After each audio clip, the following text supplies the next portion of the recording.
Labas, aš savo dėjais draugais kuriame YouTube kanalą ir jau tuoj prasidės mokslo metai, o tai reiškia, kad turėsime daug mažiau laiko. Todėl pasiskaičiavome, kad jeigu norime išlaikyti tokį patį turinį, kokį darom, tokį patį tempą, kokį darom, tai mums reikėtų skirti po 4 dienas per savaitę mūsų kanalo kūrimui. Ir kadangi mes visi 3 dar sportuojame, keletą dienų po mokyklos nueina tam ir tokiu atveju gaunasi, kad mes turėtume labai mažai laisvo laiko. Todėl aš pagalvojau, ar nėra kažkokio būdo, kaip mes galim kažkaip optimizuoti tą laiką, gal kažkokį kitokį turinį kurti, galbūt kažkaip efektyviau dirbti, galbūt daryti kažkokius geresnius sprendimus ar dalykus, bet kaip mes galim padaryti taip, kad mums užimtų mažiau to laiko, kuriant turinį ir atsilaisvintų bendrai grafikas, bet taip pat, kad mes nepamestume visos tos veiklos ir kad ir tempas liktų plius minus bent jau panašus. Tai mes kažkada čia suskambinom, tikrai ten ilgai galvojom, kelias valandas kalbėjom, tarėmės, kaip ten viską galėtume padaryti.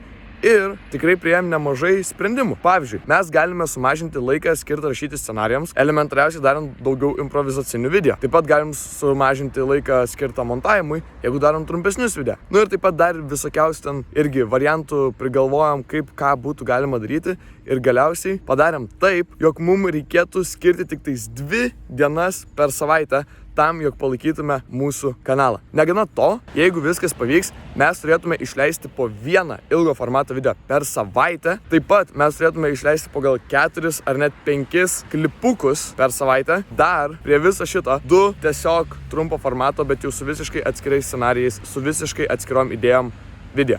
Ir visa tai tik tai su 2 dienom per savaitę darbo, kas yra, mano manimu, tiesiog crazy.